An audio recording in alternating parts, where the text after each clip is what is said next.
vemos el otro día. Dimos la prueba. Claro. Cuando nosotros vemos un barco en el horizonte, ¿qué están haciendo con ese barco? Están equilibrándole para que su densidad sea 1, ¿verdad? Claro. Va el barquito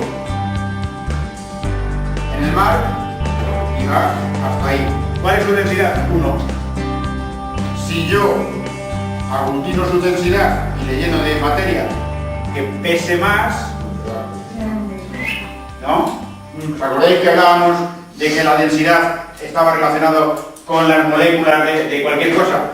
Una que tiene muy poquita densidad, sus moléculas están muy separadas, ¿sí o no? Sí. Por eso flota en el agua, ¿no? La paja, sí. Un palo, tiene la densidad, sus moléculas muy separadas y por eso flota en el agua.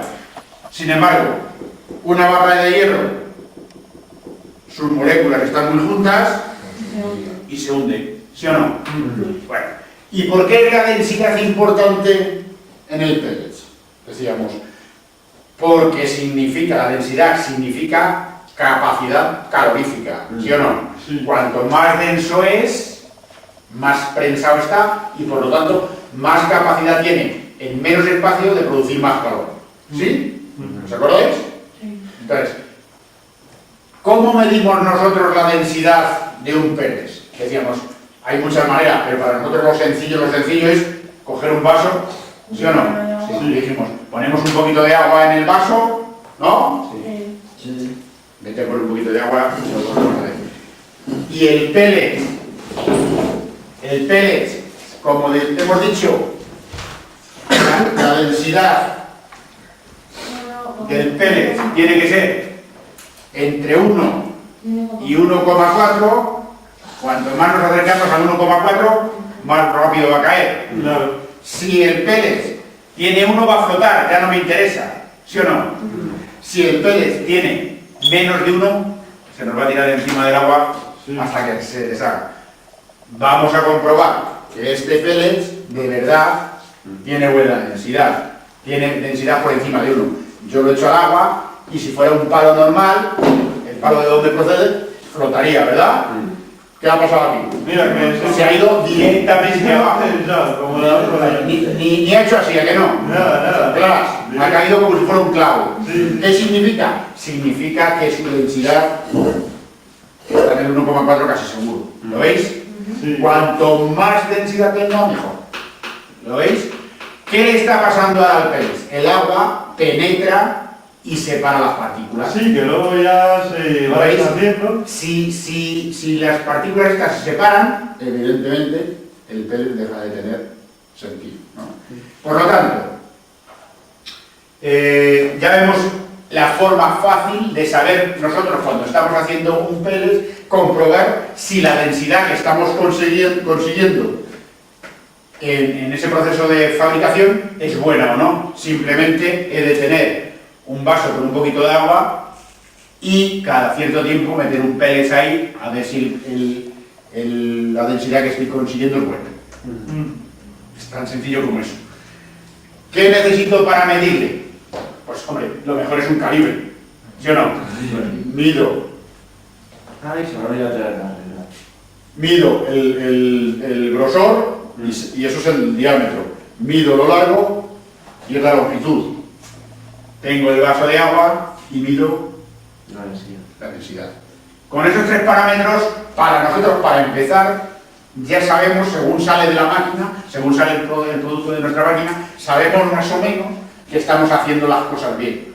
Si uno de estos 3 parámetros no está saliendo así, vamos a parar la producción y vamos a ver qué nos ocurre. Vamos a ver qué estamos haciendo mal. ¿Correcto? Sí. ¿Sí? ¿De acuerdo?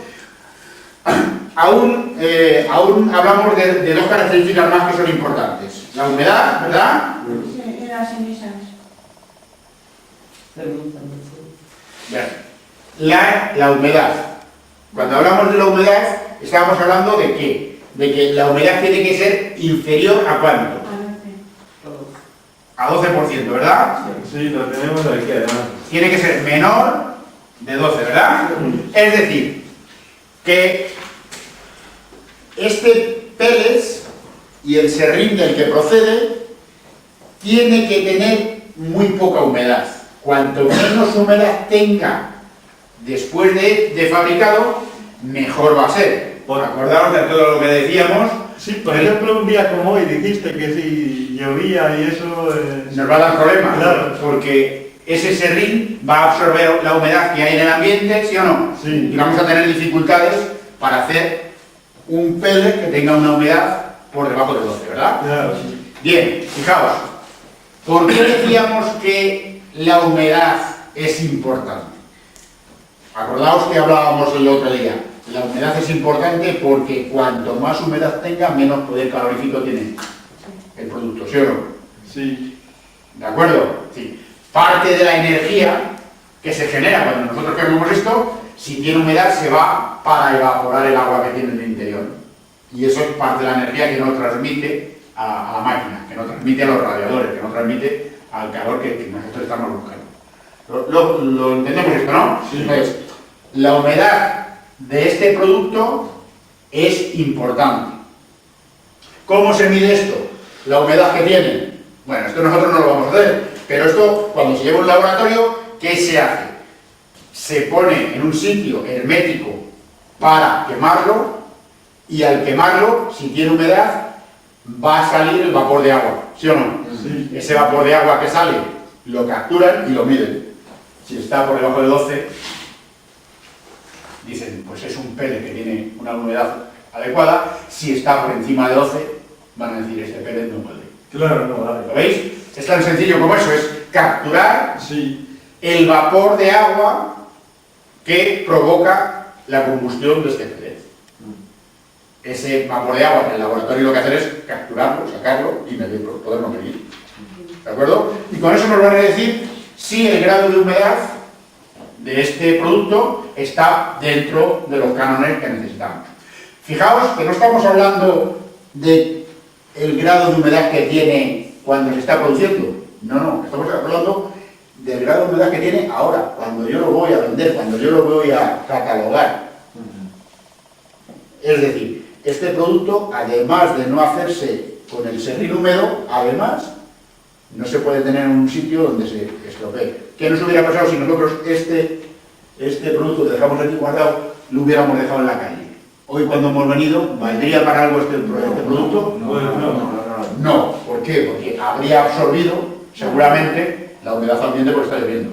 Claro. Por eso, el pellets que vemos por ahí, ¿cómo está? Ensacado en bolsas de plástico, sin posibilidad de que la humedad lo penetre, ¿verdad?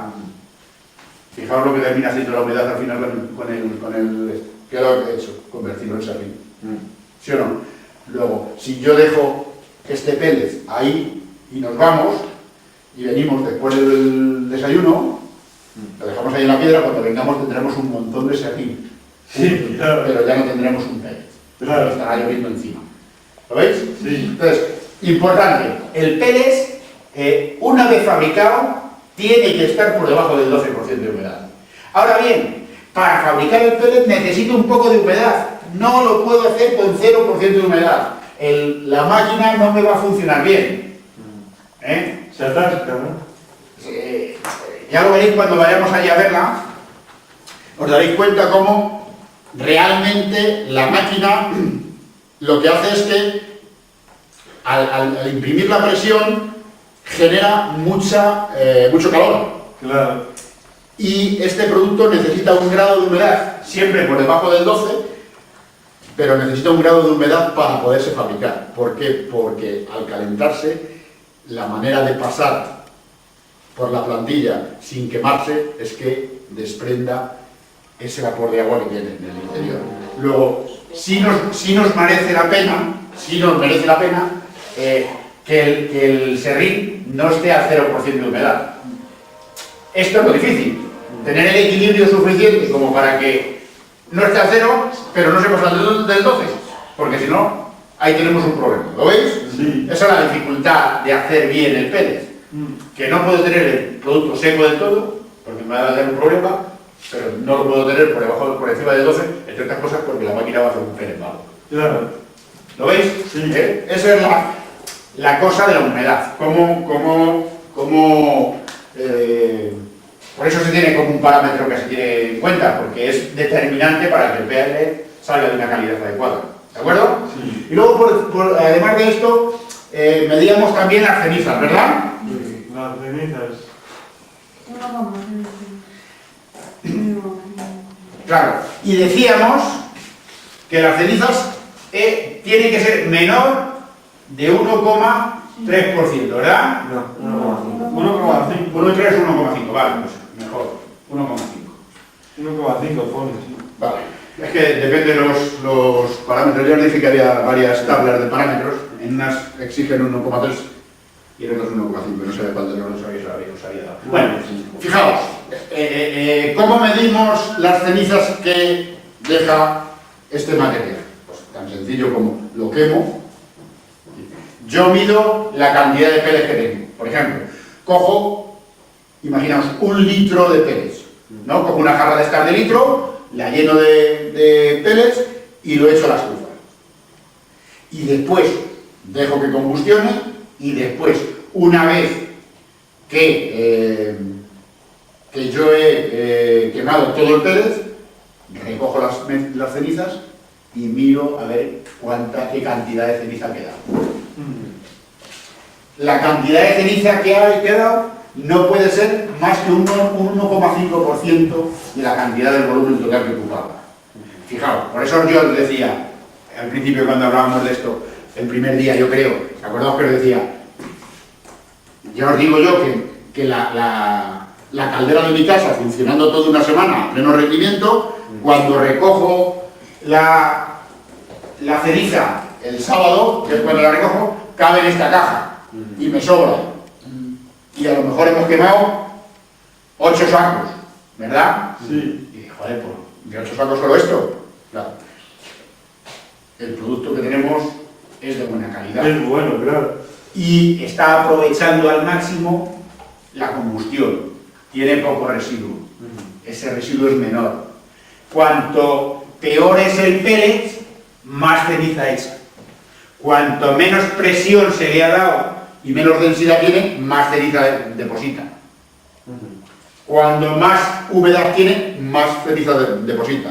¿Veis la historia? Es decir, la ceniza la mido fundamentalmente porque me va a decir la calidad del pellet y además porque para una máquina de las que nosotros vemos que son automáticas, el que tenga poca ceniza significa menos mantenimiento. ¿Lo veis? Una máquina que haga mucha ceniza, igual la tengo que limpiar todos los días, ¿sí o no? Una máquina que haga muy poca ceniza, en mi caso, la limpio cada semana. Y la podría limpiar cada 15 días. ¿Lo veis? Claro. ¿Veis? Entonces, un pellet que sea de mala calidad me va a exigir tener un mantenimiento mayor de la máquina. Un pellet que tiene buena calidad me precisa menos horas, menos tiempo de mantenimiento, menos mantenimiento. Por lo tanto, la calidad del pellet está directamente relacionada con el trabajo que voy a tener luego que realizar sobre la propia caldera. ¿Veis por dónde va la cosa, no? Sí. Bueno, todo esto es lo que hablamos el otro día en relación a el pellet, la calidad del pellet, ¿verdad? Sí, ya nos hemos centrado un poquito. Sí. ¿Hemos recordado algo? Sí. Bueno, no es poco. ¿Alguna pregunta sobre esto? No. Nos quedó bastante claro, ¿no? Sí. Ya veis que nosotros simplemente con un vaso de agua y un calibre o una regla podemos determinar más o menos la calidad de nuestro pellet. Hay un par de cosas que son más difíciles de medir sin llevarlo al laboratorio. Por ejemplo, el grado de humedad, nosotros tendríamos dificultad para medirlo, ¿verdad? Y el tema de la ceniza, ¿no? La ceniza, aunque sí que podríamos quemarlo, pero ya es más complicado. Estos dos parámetros es mejor llevarlo a un laboratorio. Fijaos, no sé si hablamos de ello el último día, pero está claro que cuando nosotros nos pongamos a producir pellets, una de las cosas que tenemos que hacer es llevar una muestra a un laboratorio para que nos digan con exactitud todos estos parámetros y otros que miden para que certifiquen qué calidad de pellets estamos haciendo. ¿Os acordáis que sí que hablamos de distintas calidades de pellets? Sí. Los hay mejores, los hay peores. Bueno, para saber en qué escala está el mío, para saber qué tipo de producto estoy haciendo, evidentemente no me va a quedar más remedio que llevarlo a un laboratorio especialista, que los hay, que miden este tipo de cosas. Claro. Y te certifican exactamente qué categoría tienes o puedes tener tu material. ¿Sí? Sí. Bueno, pues eso era lo que teníamos con respecto al pellets. Y luego ya empezamos a hablar un poco del proceso de producción, ¿verdad? Sí. Y al hablar del proceso de producción... A ver, dime. No, le estaba preguntando que si al finalizar el curso nos ibas a dar algún examen o algo para que... ¿Un examen? No, a ver, para saber si todo lo que nos han enseñado lo recordamos. A eso no me refería. Mira, no haremos un examen. Yo creo, es decir, aquí no venimos a examinarnos de nada, venimos a aprender. Sí, pero... Y unos claro, aprenderemos un poco más, otros aprenderemos un poco menos, pero lo básico, no te preocupes, que ya te digo yo que lo vas a saber. Vale. Habrá cosas que no te acuerdes, pero para eso estás haciendo ese cuaderno. Por curiosidad, ¿sabes? Que... Sí. pero sí. Ese cuaderno le tienes que tener porque hay muchas cosas que están ahí escritas que realmente mañana no te vas a acordar. No, claro. Pero sí que te vas a acordar que lo tienes ahí escrito. Claro. Fijaos, yo vengo con mis apuntes, ¿no? Claro.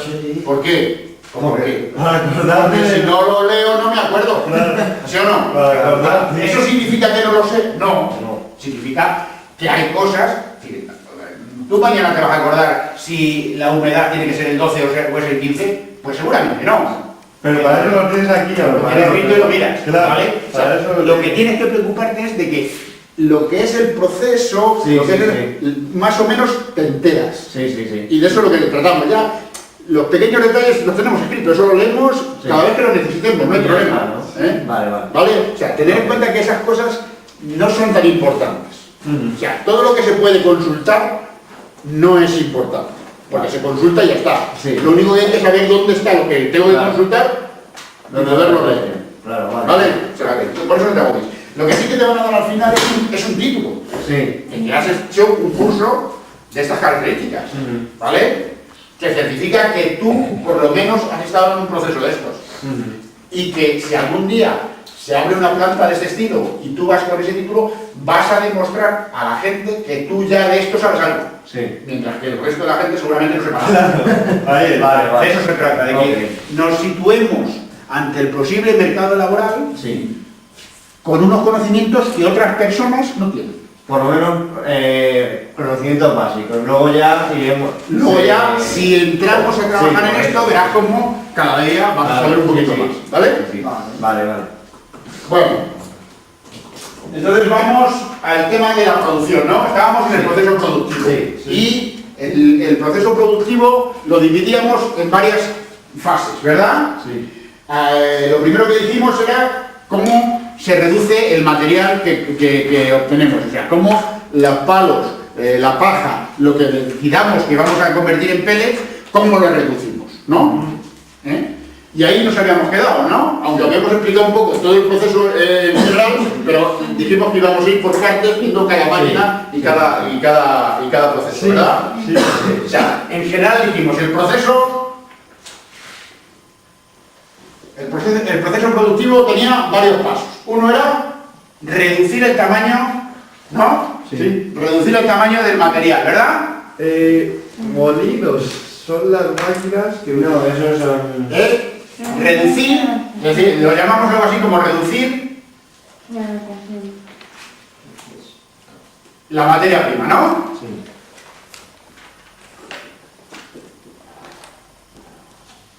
Es decir, si yo tengo una rama de este árbol que hemos podado el mes pasado, ¿no? La tengo, para poderla convertir en pelo, la tengo que reducir, ¿sí o no? Sí. ¿Cómo vamos a hacer ese proceso? Y para eso decíamos que hay una serie de máquinas, ¿no? Y decíamos, ahí tenemos trituradoras, ¿no? Sí, de rodillo, de martillo, de cuchilla. Teníamos molinos, ¿sí o no? Sí. Sí. y dijimos varios tipos de cada uno de ellos, ¿correcto? Sí, y eso, 9 puntos, creo, o algo así. eso es un poco lo que empezamos a ver, ¿no? Sí. Luego decíamos, ese material que ya hemos reducido, el serrín, que ya nos, o sea, ¿cómo lo transportamos, no? El transporte del material.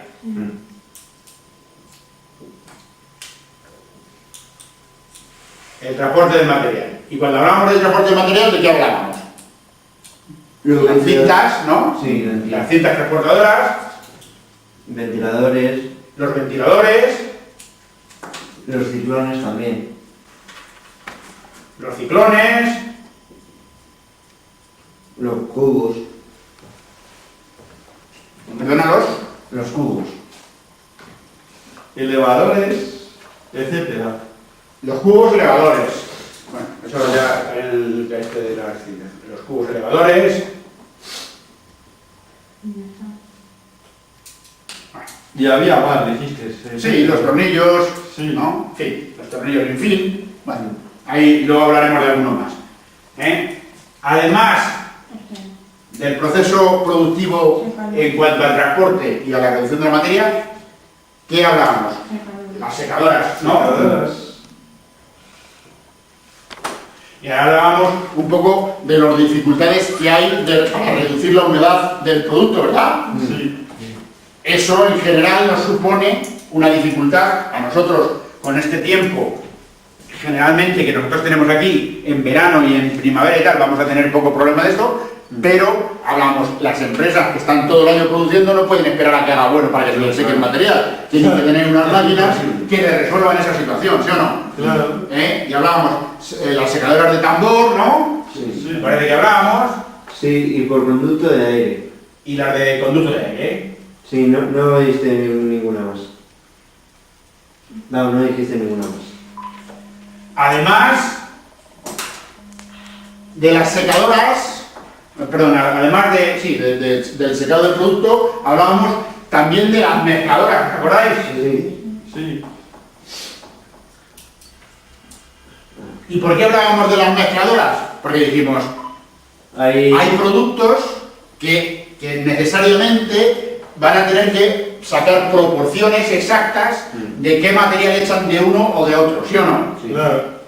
Yo os decía, hay empresas que por ejemplo están mezclando paja procedente de los cultivos agrícolas de secano, ¿no? Del cereal, con, por ejemplo, leña procedente de la limpieza de los bosques de pino.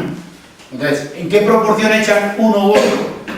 Pues cuando ya encuentran un material que tiene las características adecuadas, a lo mejor saben que el 30% puede ser paja y que el 60 o el 65 o el 70% tiene que ser leña. Leña. Bueno, ¿cómo llega eso? Pues con unas mezcladoras. Hay unas máquinas en las que yo meto los productos y me los mezcla al porcentaje que yo le diga, ¿no? ¿Os acordáis de eso, no? Sí.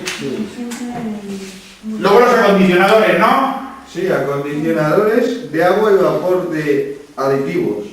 No, y eso es otra cosa. Los aditivos eso es otra cosa. No.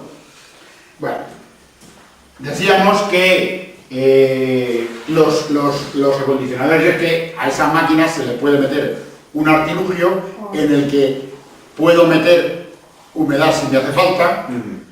Imaginaos cuando está muy seco, decíamos, para fabricarse pellet, el pellet no puede, o sea, el serrín no puede estar a 0% de humedad, ¿sí o no? Tiene que tener un grado mínimo de humedad para que no se queme dentro de la máquina, ¿verdad? Bueno, pues el acondicionador puede estar metiendo vapor de agua en la proporción que le digamos para precisamente conseguir ese grado de humedad mínimo necesario, o puede estar metiendo otro tipo de aditivos que por lo que sea sean necesarios, ¿no? ¿Sí o no? Porque Sí, nosotros sí. queremos aumentarlos. Eso es. 6. La producción de pellets. Claro. Peletizadoras. Ya es, con todo esto tenemos preparado el material que vamos a convertir en pellets, ¿sí o no? Sí. Ahí estaría, la producción estaríamos hablando de qué? De las máquinas, ¿no?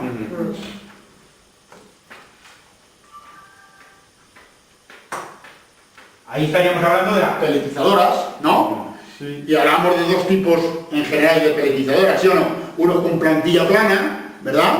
Sí. En el que el rodillo corría por encima de la plantilla, y otro con plantilla ¿Angulares? angulares, ¿no? Que era como un anillo por el que circula el material y se prensa ahí, ¿verdad? Plantillas de anillos, sí. Eso es. No sé si dijiste que qué máquina es mejor, o eso da un poco igual. No, sí, ya hablaremos de ellas en concreto, Vale. pero dijimos sí, que las anulares son las fábricas que fabrican muchísima cantidad de producto y las anulares y las de plantilla plana son las fábricas que fabrican más pequeñas, o sea, menos cantidad. El anular permite una mayor producción. Entonces, las máquinas más grandes, las más grandes del mercado, normalmente están equipadas por anulares, ¿vale? Y las menos productoras, o sea, las que tienen unas producciones más pequeñas, tienen plantillas planas, ¿vale? O sea, generalmente esa es la diferencia, el tamaño de la producción, ¿vale? Y luego, además del 6, hablábamos todavía de un séptimo paso, ¿verdad? Cribado y seleccionado. Que hablábamos del cribado y seleccionado. ¿Por qué? Porque también habrá máquinas y utensilios que tendremos que utilizar luego para que, decíamos, el pele no puede ir lleno de polvo del que sale de la máquina, ¿verdad? Claro. Tiene que ir limpio, lo más limpio posible. Sí. Porque si no, no funciona bien. Porque si no, nos va a dar problemas luego en la máquina, ¿no? Y luego hablábamos también del enfriado. Enfriado, ¿eh? ¿Quién es que estábamos? No, aquí, 16. 6, sí, 16. El enfriado, ¿por qué? Porque decíamos, lo podemos enfriar al aire, ¿no? Pero una de las características que hace que el pellet sea duro, es sencillamente que pase de caliente, de muy caliente que sale de la máquina, a frío en el menor tiempo posible.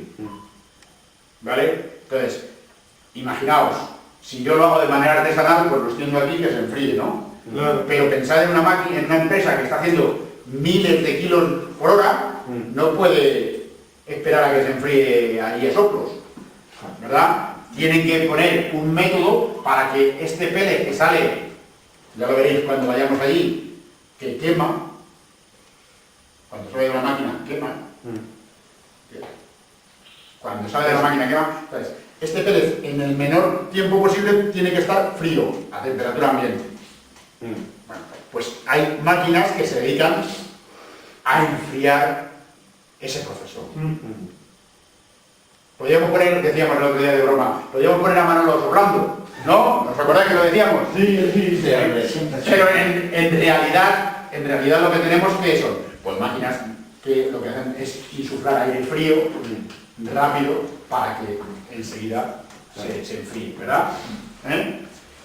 Y luego el sacado, ¿no? Empaquetado. El empaquetado Y almacenado. y almacenado. Bueno, el empaquetado, evidentemente decíamos, ¿cómo nos venden a nosotros el pellet? De dos formas. O bien en sacos, que es lo que nosotros estamos acostumbrados a ver, o bien en unos silos grandes, que son lo que tienen en las grandes calderas industriales, ¿no? Es decir, si nosotros pensamos en una caldera, por ejemplo, que dé calor por ejemplo, a la piscina municipal de Alpedrete, pues claro, no se lo van a llevar ahí en saquitos. Tienen que poner un silo grande donde ese producto entre de forma masiva y no tengan que estar metiendo sacos cada 2 por 3, ¿no? Entonces, ese almacenado tiene que tener unas características propias que ya veremos, ¿no? Sí. Hablábamos de silos, hablábamos de distintos tipos de silos, ¿verdad? Fundamentalmente.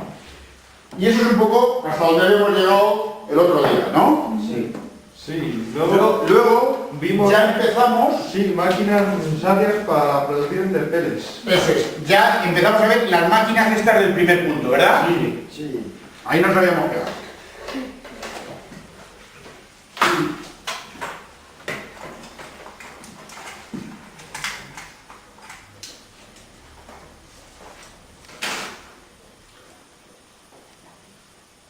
Bueno, y dentro de esto, ¿qué vimos? Los molinos.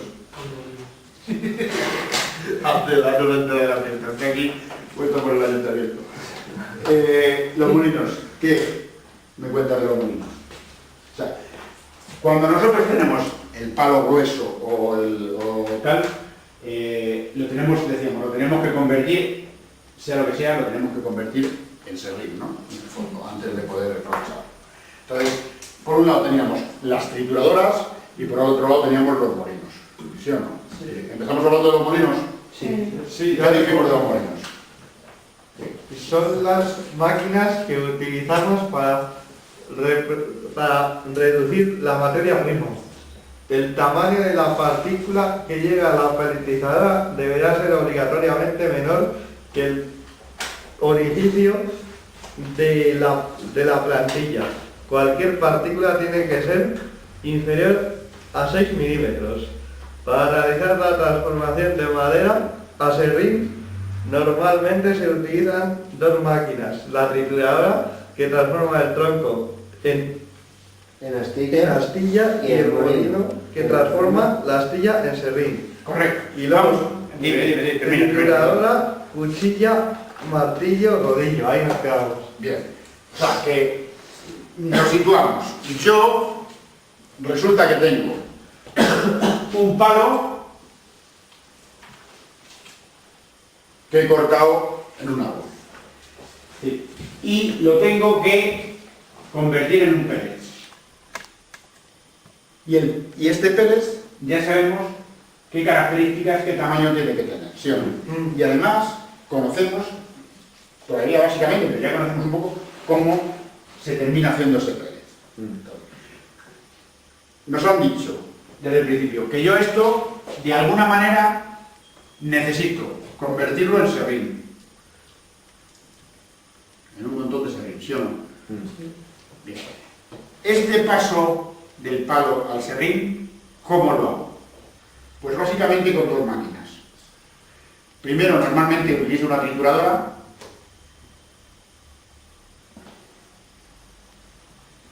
¿Qué me hace la trituradora? La trituradora lo que me hace es hacérmelo astillas.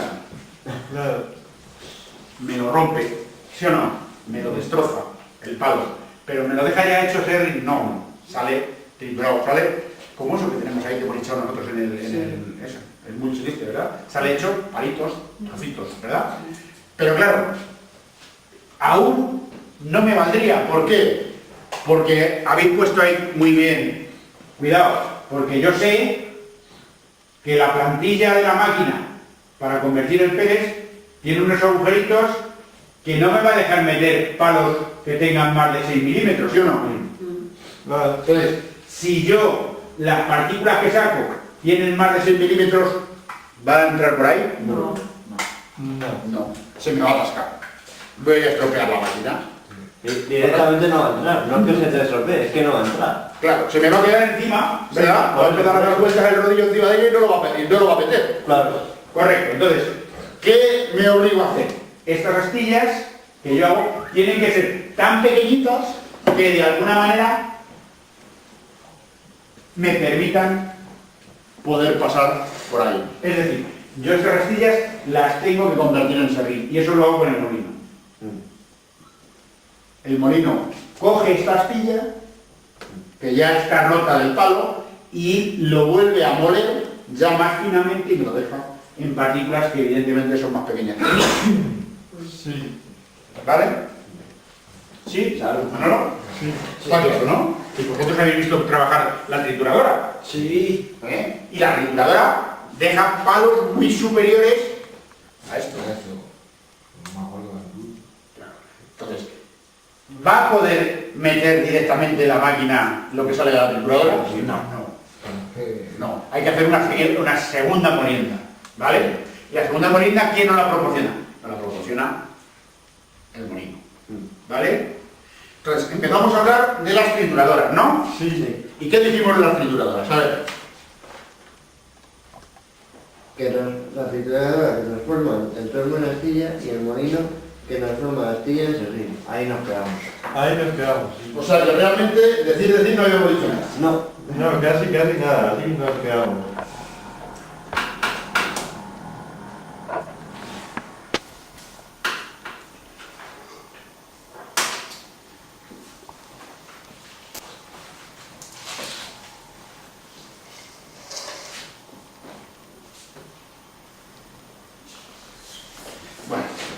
las trituradoras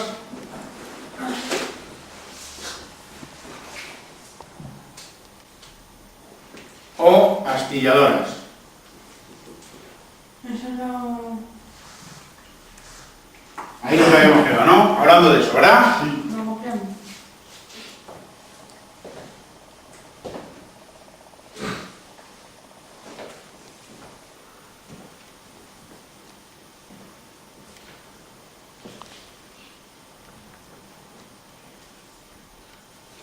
Bueno, estas máquinas lo que hacen es reducir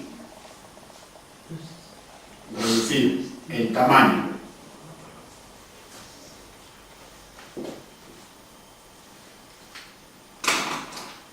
de los troncos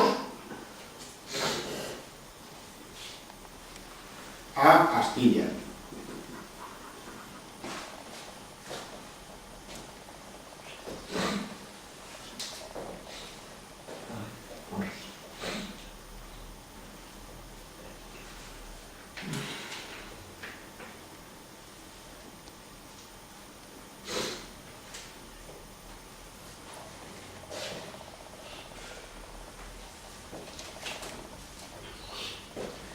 Rompe el material inicial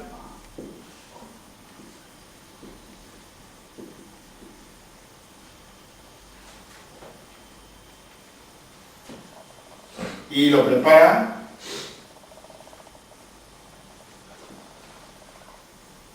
para ser delimitado posteriormente.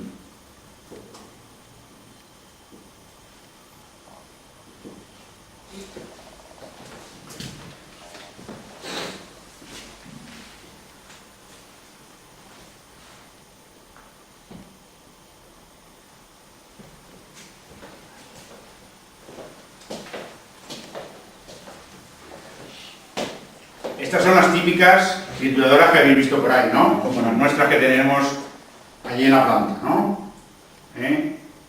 Una máquina que suele tener una trompa por arriba donde echa el material, el bloque motor, la cinta de alimentación y normalmente una rueda. Yo meto el material por aquí, aquí tengo un rodillo con cuchillas o con martillos, en nuestro caso con martillos, que va rompiendo el material que entra por aquí y lo expulsa por aquí ya convertido en astilla. ¿Y esa máquina cómo funciona? Me refiero. ¿Es eléctrica? O sea, La que vas a ver tú, esa máquina que nosotros tenemos allí, no, es de diésel. o sea, va con combustible. Combustible Gasoil, entonces. con gasoil. Pero las hay eléctricas también, ¿eh? Vale. ¿Vale? Pero esa en concreto, la que vais a ver vosotros allí, las que vais a ver allí vosotros, Vale. todos tienen motor diésel, ¿vale? Hay que dibujarlo eso, a ver si... Bueno. Sí, a ver si sale. Tú aquí, realmente lo que estás metiendo sería una rama, ¿verdad? Carga, y lo que estás haciendo es